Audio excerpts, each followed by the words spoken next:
好，大家给推荐大家看一段视频，这个视频呢也是刚才讲解那个复杂性对应的一个视频，BBC 的一个英文的视频，就是感受一下啊，就是课间感受一下。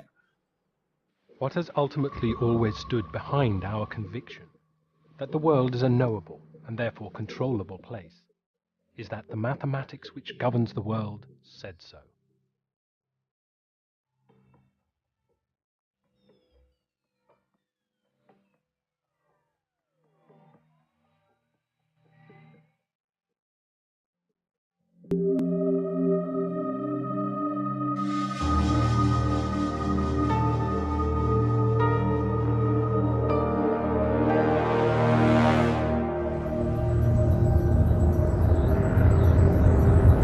But what happens when that assurance is taken away?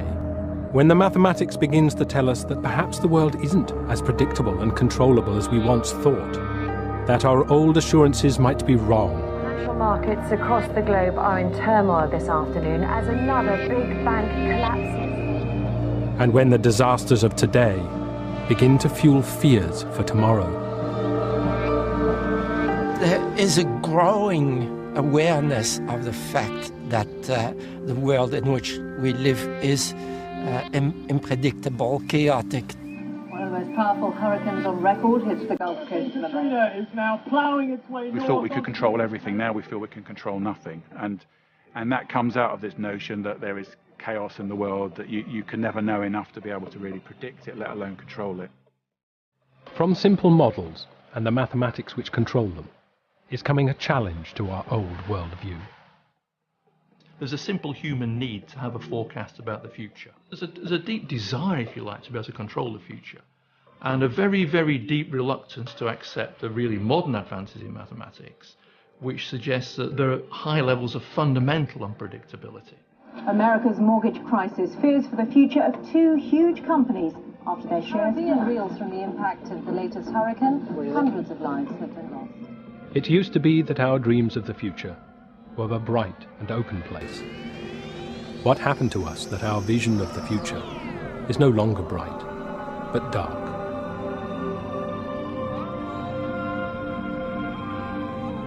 People are really, really hit and they're really depressed and there's nowhere to turn. Where did it all begin? You know, what's the answer? It's like it was a big design, it's a global type of effect. Well, you have anxiety attacks, you have nightmares. Who can we blame this on? Anybody? Can anybody tell me? The key kind of psychological experience of anxiety is a fear that something awful is going to happen, a kind of dread and uncertainty. This film is a history of that anxiety and the mathematics which created it.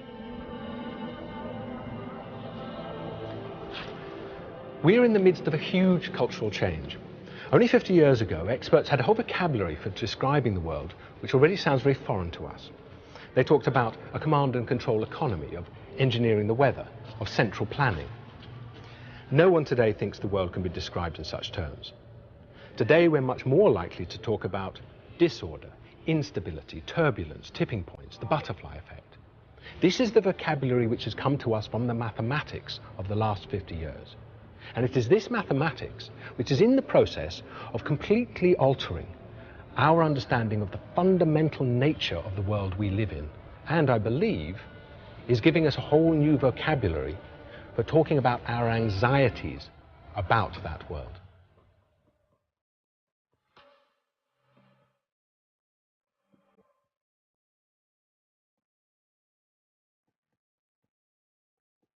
Looking back, we can see what was not obvious then. Those mathematical discoveries, which would eventually undermine the optimistic view of the world and set us on our way to the anxieties of today.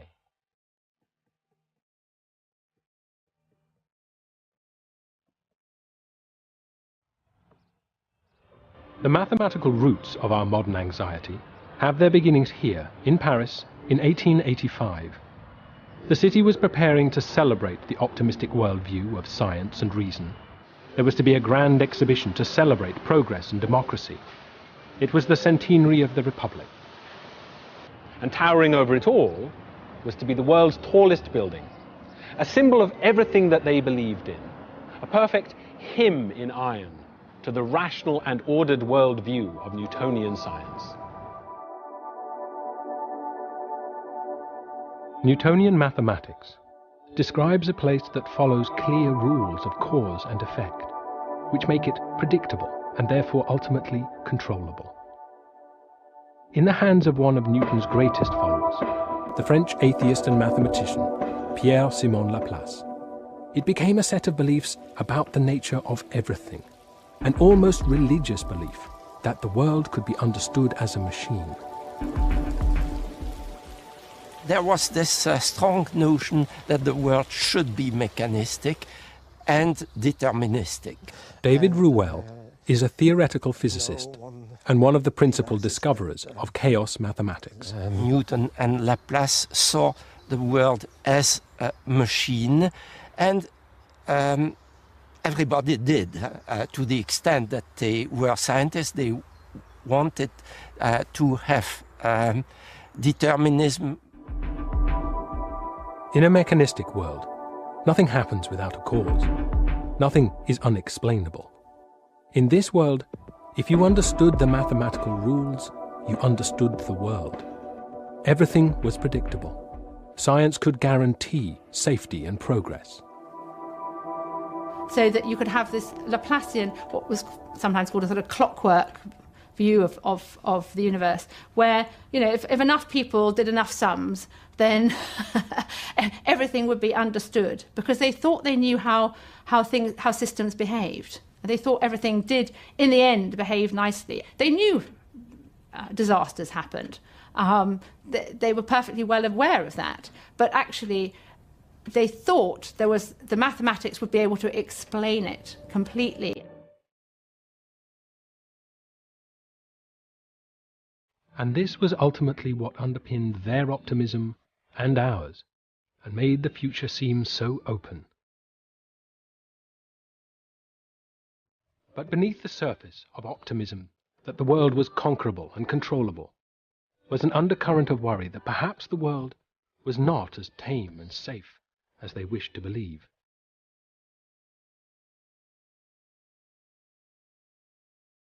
Right at the heart of Newtonian mechanics was a problem which, if it couldn't be solved, endangered the whole belief that ultimately everything was mathematically predictable, because it was to do with the one thing Newton was supposed to have absolutely solved: the orbits of the solar system.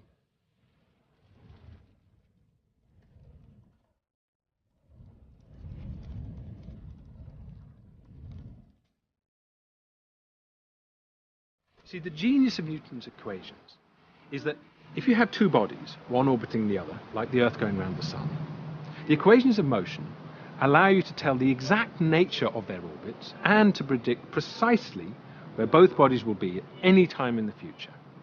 The claim of Newton and Laplace is that you simply scale that up and you can predict everything about the universe. Once you've got a solution, you can say to me, well, I'd like to know where that body is going to be at such and such a time. And that could be at any time in the future or any time in the past. I can just plug in the numbers, the time that you want, and out will come the answer. And it'll give me essentially the coordinates and velocity of where that body will be. The same mathematics that governed the orbits of the planets also governed motion here on Earth. It was the bedrock of Newtonian science that if two objects began in almost identical orbits, they would continue in almost identical orbits, the difference between them never growing. So if you knew the orbit of one, you could predict the orbit of the other. And in theory, that's fine. In practice, what happens is that as soon as you add just one more body, just three, suddenly you cannot solve the equations and you cannot predict anything.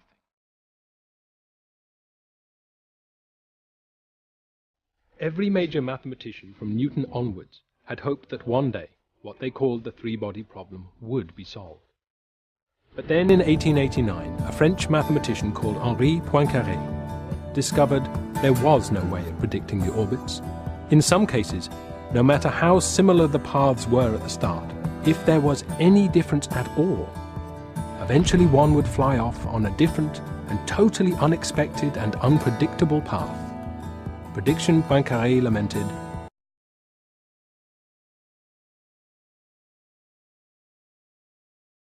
He saw something behaving in a way that he didn't expect, and he realized it was to do with the initial conditions and what we now call sensitivity to initial conditions.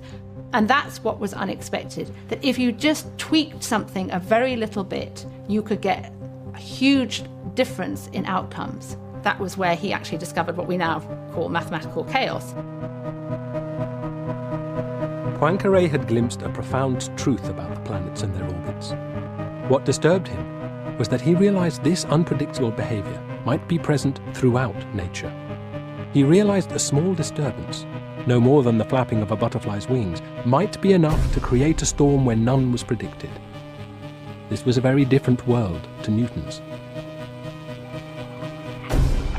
And I think the interesting thing is the fact that he was so himself, even Poincaré, the sort of greatest mathematician around at the time, was still immersed in that view of thinking that things would all work out nicely, that everything in the end behaved properly.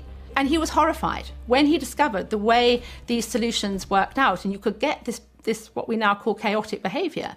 It was quite shocking to him.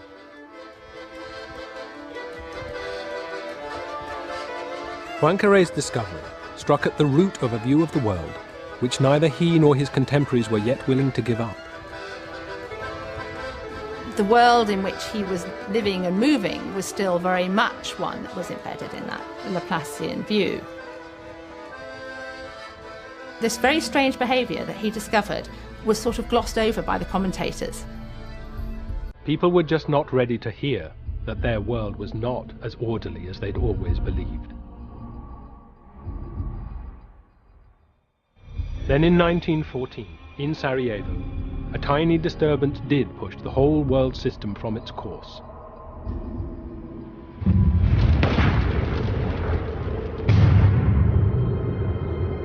This was the tiny disturbance that started the uncontrollable storm.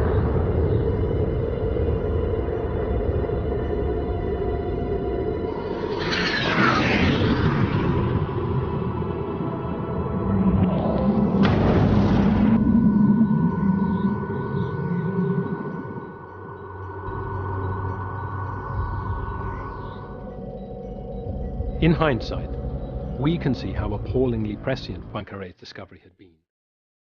But at the time, the rest of the world was just not ready to listen. They were still determined to believe that they lived in a Newtonian world, where even the complexities of human affairs could be predicted, and the war would be over by Christmas. 好，我们现在回到课上，大家回到课上了，然后我们首先解答一下大家的一些问题。就在上节课里有一个同学提的点还是非常有趣的，包括就是说我总结一下，有一个人问海阔天空同学，这个人像很会思考，他说人工智能中的学习不是从无到有，而是系统的自我改进，实际上是信息反馈的作用吧。这个完全是这样的啊，就是说这个尤其是这一点接通了之前的机器学习跟现有的一个联系啊，就是跟刚才之前的复杂系统和现有的机器学习的一个联系。实际上复杂系统讲到反馈，这里机器学习的这个过程也就是一个反馈的过程，信息的反馈，然后呢通过这个模型通过数据来学习，达到一个稳定的结构。然后还有一个很重要的一个冯博同学的问题啊，模拟人的大脑实现比如人脸的识别功能这种方法有理论的基础吗？为什么神经元模型不能实现疑惑？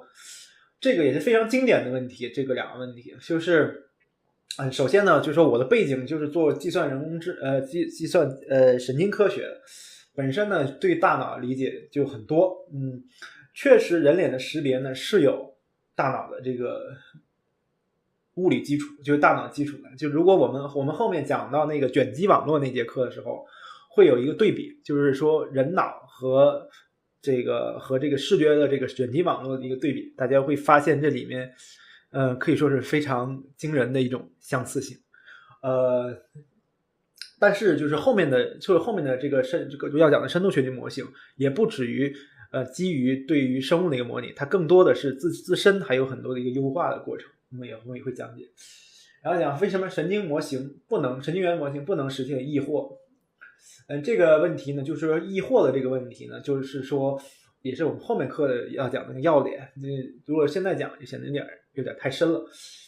一句话说，一个神经元代表一个线性的分类器，而要理解线性这两个字，这两个关键词的话，我们在后面几节课都会围绕它来进行。然后还有一个同学说，为什么决策树是机器学习啊？这个东西刚才另外一个同学已经说得很好了，说数据可以帮助我们形成这个决策树。用一个比喻来说，这个数据本身呢，就像一个子弹一样，它打到这个模型的毛坯上，最终把这个模型完全的塑造出来了。